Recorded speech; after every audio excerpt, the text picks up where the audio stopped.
There is a time for everything, right? This is going to be a great segment today because we are talking about the U.S. debt clock. Tax attorney, wealth strategist Rebecca Walser is back to explain exactly what this is. Good morning. Morning, Carly. How are you? Yeah, so I discovered this debt clock, I don't know, a number of years ago. Yes. It's ticking, ticking, ticking. Yes, yes. Explain what it is. What are these numbers showing us? Well, I'll tell you, I have been really frustrated because I watch constantly. I have like multiple televisions in my office, and they're all on. They're all on business, channels. Bloomberg, Fox Business, CNBC, and we're constantly watching. And of course, there's been so much political stuff going on lately about this repeal of Obamacare, and I just find it so fascinating that we have supposedly a Republican president, a Republican House, and a Senate, and we aren't able to get any kind of government control or rein-in of spending.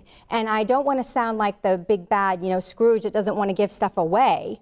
But the problem is every single person watching at home should absolutely care about what's happening, because let's bring up this debt clock and let's see what it actually is. And you can go to this at any time, correct? usdebtclock.org, O-R-G, usdebtclock.org. So you can see when I pulled this for the show, we were at 19.9. We're at 20 trillion.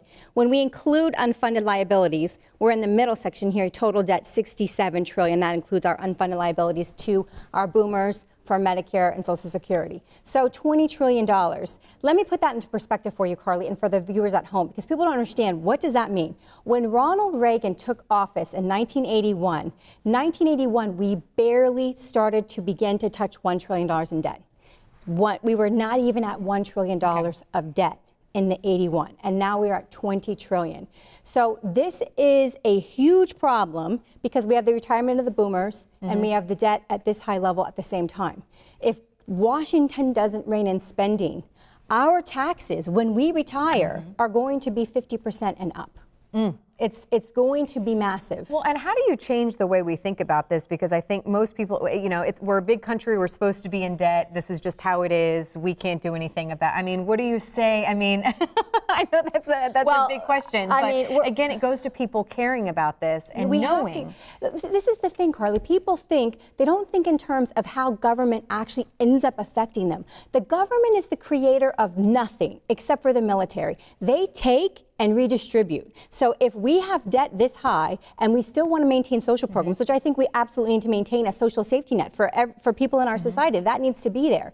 What's going to happen is the taking is going to get larger and larger and larger, and it's going to affect the middle class.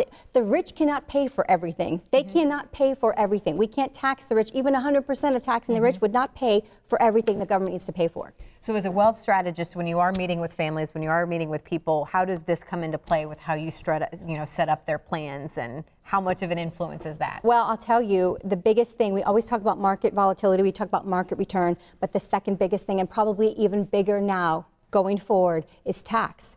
Where are you saving your wealth? What bucket is it in? If it's in a pre-tax bucket and tax rates have to go up exacerbably in the next 20, 30 years, 10 years even, are you diminishing your wealth because we saved it in the wrong bucket? Well, and I think that goes back to, which I love bringing up with you, you challenge the way we've traditionally done things just because that's the way that we were taught. Exactly. Or that's how we've just always been doing it. Because we've done it for the last 40 years. Yeah. Exactly. All right. Well, your take home as we kind of, your goal is education. You want people to be more aware of this. What's your take home today, Rebecca? Yeah. Just, you get what you get. You get what you have to pay for what you get eventually. So we have to as a nation, watch out for this, and we have to be careful. We can't just keep expanding government programs and government programs and government programs and thinking that at the end of the day it's not going to affect us, because it does. The government gets the money from us, the taxpayer. All right. Well, thank you so much for being here this week. We look forward to having you back next week. Carly. If you have any questions for her, if you want to find out more about what we talked about today, there is the number to call. She's also got a great website. And again, she'll be back next week, so we look forward to it.